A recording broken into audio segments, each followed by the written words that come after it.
One of the 8 keys of excellence that we explore with your child at SuperCamp is the key of ownership. Ownership, as we know, is all about taking responsibility for the choices that we make in our lives and the consequences that come along with them. We explored this concept with your child as we explored the idea that we call living above the line. It's in reference to this chart right here, where a line divides responses that we would classify as above the line or below the line. The first below the line response that we explored with your child is this.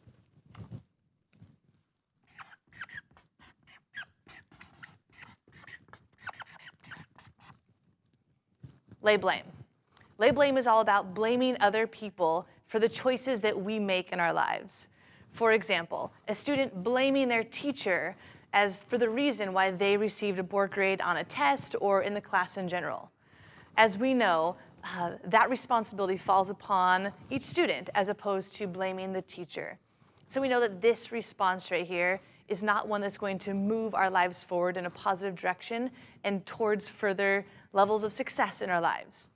And as with every response or behavior that we exhibit in life, it sends a message to the people and world around us. When someone, whether it's a student or even an adult, blames someone else, the message they're sending is that everyone else controls my life. We know that's not true. That's why we cross it out. Another response below this line is this.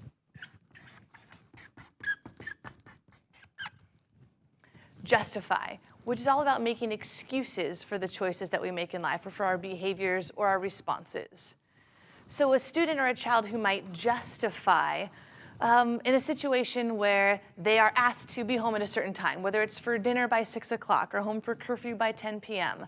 And if they show up late, perhaps they might make some type of justification or excuse that might involve something about the car breaking down or their ride being late or some other circumstance that they could justify why they were home late.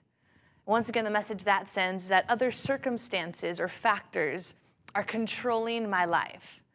Once again, we know that's not true, which is why we cross that out as well. Another response below this line is deny, which in its simplest form is just telling a lie. So if we ask our child, did you clean your room like I asked you to? And they say, yes, but they really didn't, then obviously that would be telling a lie or denying the truth about the choices that they made. The message that sends to the people and world around them is that they're a liar and they can't be trusted. We know that's also not a positive message that we want our children to send or anyone else. So we cross that one out as well. The final response below this line is quit. And quit, in essence, means that we just give up on things that we believe are important to us and that will move our lives forward. For example, if someone has a great friend that they're committed to that relationship, and perhaps there's a misunderstanding or some type of conflict that arises in the relationship, and instead of deciding to find a way to communicate about the issue and resolving it, if they simply just quit on it, the message that that person is sending is they just don't have what it takes, which is also not going to be moving their lives forward in a positive direction. So we cross that out. Now, I'm sure there have been moments in the last few minutes where you've thought of specific instances when your child or other children that you know might have responded in one of these 4 ways. That's because we're human. And you could probably think of other adults or maybe even yourself have had moments where you might have exhibited one of these responses to a situation. However, people who habitually respond in one of these 4 ways typically are classified as this. A victim, which as we know is someone who believes that life has happened to them and they have no control over the direction or path their life is going in. Those people lack the understanding of this term here.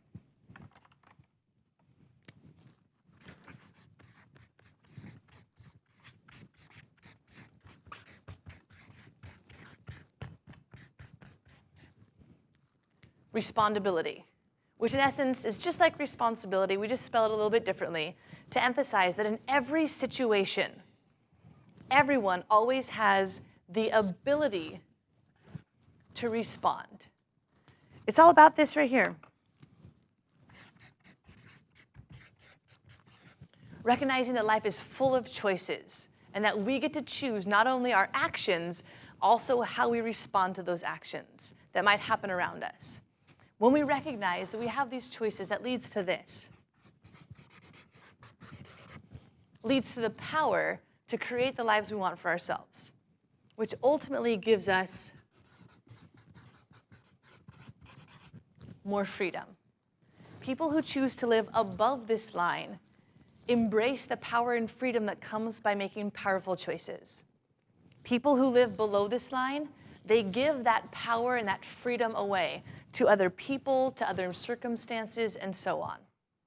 So the question that your child was exposed to at SuperCamp was this.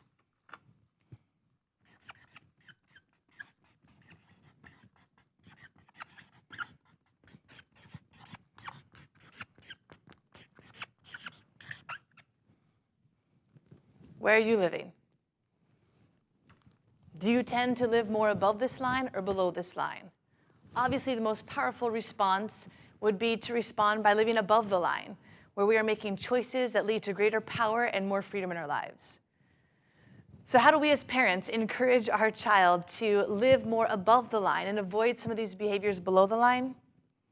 Well, it's the answer we come back to often, which is model.